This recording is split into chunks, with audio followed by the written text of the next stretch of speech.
Oh, it's good to see y'all. Good to be here. Unfortunately, I come bearing bad news. We have been defeated. We have lost. 2021.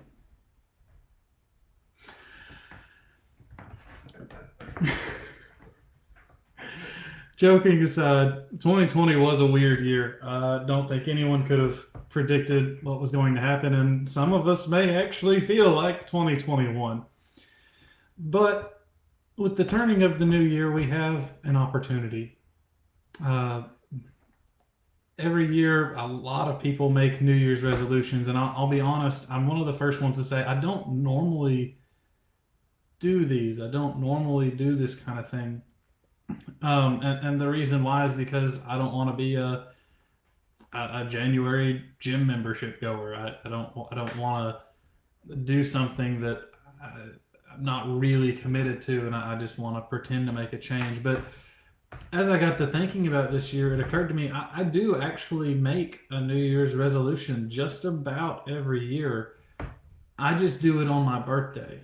I start reevaluating my life and looking into who I am and what I want to change around then. And so I think any excuse to decide to change can be a good excuse. I think any reason to try to make yourself better is good enough to try to make yourself better. And so I want to encourage you this year, if you have made a New Year's resolution, to stick with it. And if you haven't, I think I found a good suggestion. Because as I started approaching this year, I wanted to make one this year. I wanted to make one, and I wanted it to be real, something that I could really strive for. And so I started looking through myself and digging into the Bible about what needs to change in my life. And I found several things. The Bible will do that to you. But it occurred to me God has a plan, and it's a good plan. And so I think we should just stick with that. And I'd like to walk you through how I know He has a plan and then what that plan is. So we're going to be starting in Jeremiah chapter 29, verses 11 through 13. And I'm going to read through this, and then we're going to come back and break it down. So in Jeremiah chapter 29, verses 11 through 13, "For I know the plans I have for you. This is the Lord's declaration, plans for your welfare, not for disaster, to give you a future and a hope. You will call to me and come and pray to me, and I will listen to you. You will seek me and find me when you search for me with all your heart." Now, just to get this out of the way, this is God speaking to Israel. This is a specific message to them. This is God speaking to His people.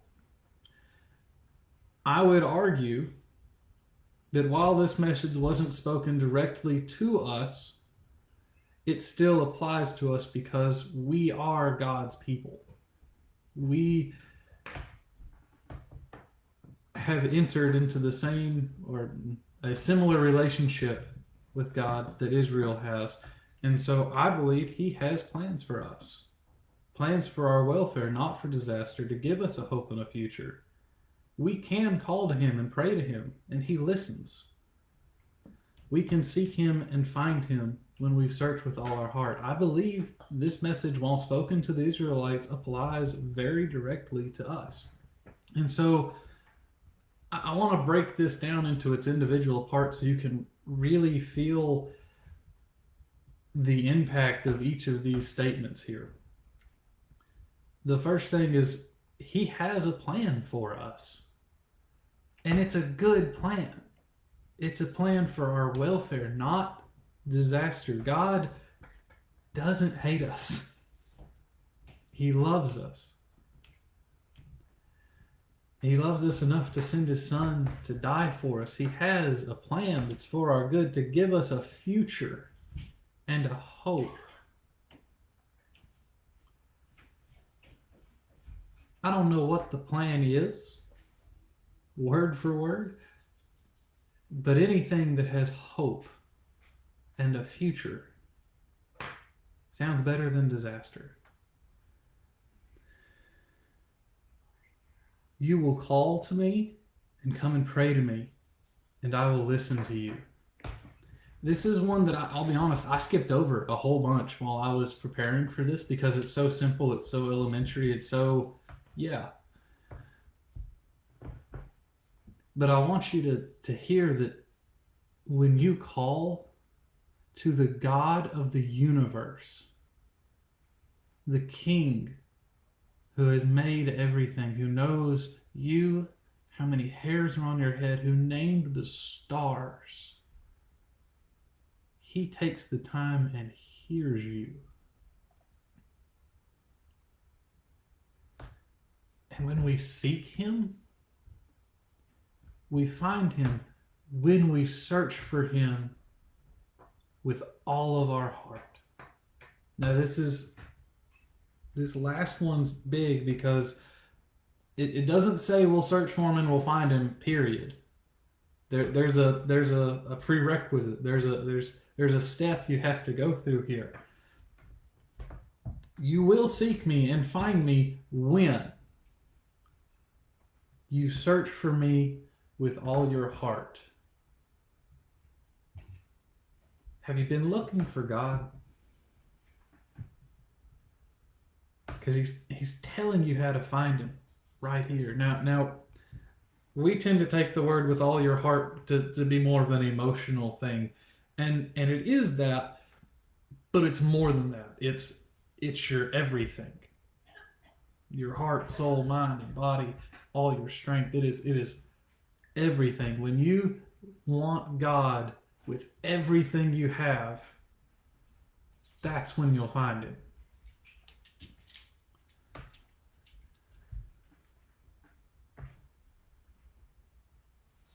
God doesn't ask for much. Just everything you have.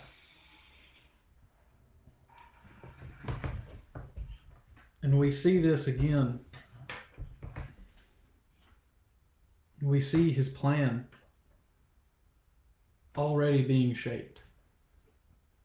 Jeremiah 29 begins to lay out what God wants for us. A future, a hope, to be able to come to him and pray to him and to search for him with everything we have.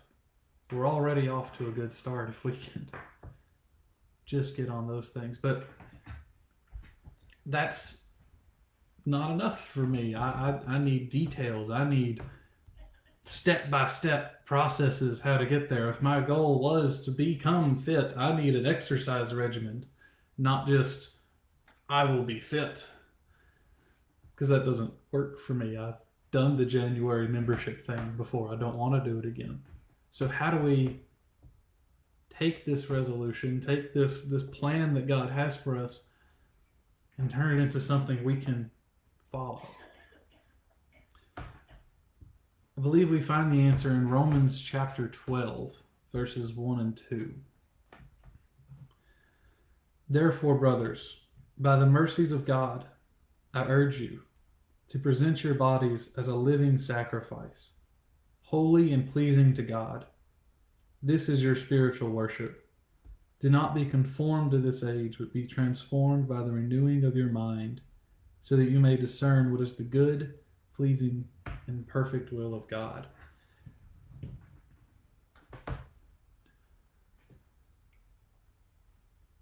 Without jumping ahead too much, God's plan for you is simple. And he walks us through the steps here. Present your bodies as a living sacrifice. And this is a weird visual image, because when you think of a sacrifice, you should be thinking of an animal that has been sacrificed, that has died, that has given everything in the worship of God. That's the idea he's giving. Now do that while living. Don't be the chicken involved with breakfast. Be the pig. Be dedicated. The idea of giving everything while still alive, be a sacrifice. And this is your worship. Do not be conformed to this age, but be transformed by the renewing of your mind. This is a fun little sentence because the age obviously has changed since it's written, but it really hasn't changed that much. People are still crazy. The world is still rejecting God and rejecting Jesus, and our goal is still to be transformed by the renewing of our minds. So how do you renew your mind? If God's telling us to do something, it stands to reason he would tell us how. The renewing of your mind is an action. It's a verb. It's a thing that you must constantly do. It's constantly falling back to step one, which is be a living sacrifice. The idea of renewing your mind is the idea of giving your mind over to God. The idea of renewing your mind is blocking out the clutter. There's in my opinion, a great song that Dad has been singing all morning ever since I got here called "The Voice of Truth."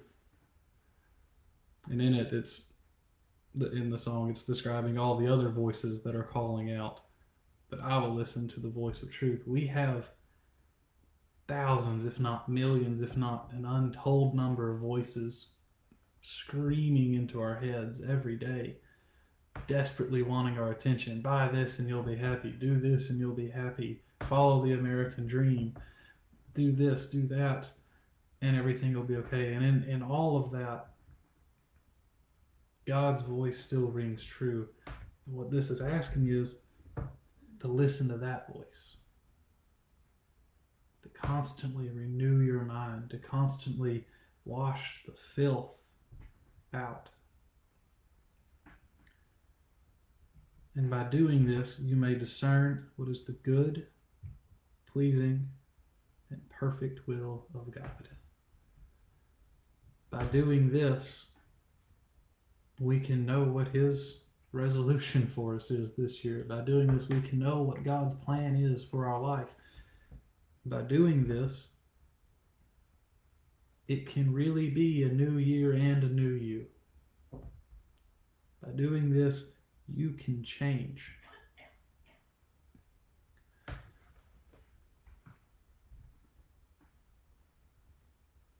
God has incredible plans for each and every one of us. Plans that I can't even begin to fathom because they're so far beyond me and they're so far beyond what we could ever do on our own.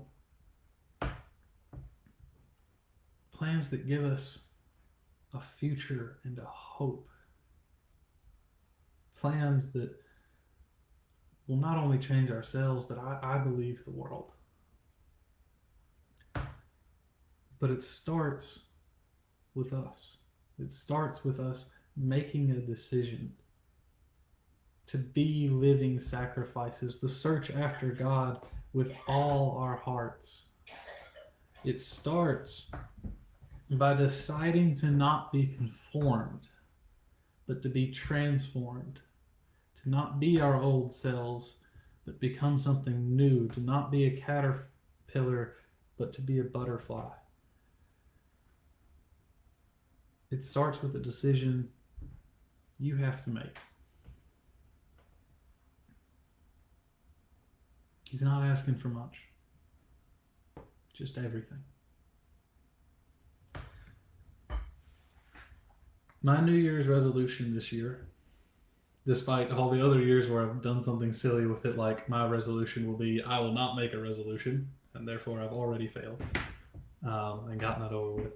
This year, I don't intend to fail. This year, my plan, my resolution is I want to see what God's going to do in my life, in my church, my relationships. I want His plan. I don't know what your New Year's resolution is. I don't know if you've already made one. If you have, congratulations. Stick with it. If you haven't, I'd like to propose mine as a valid option for anyone. Because this isn't hard. This isn't complicated. This isn't something that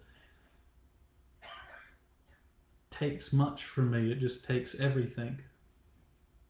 And that is something I very much can give, and it's something you very much can give.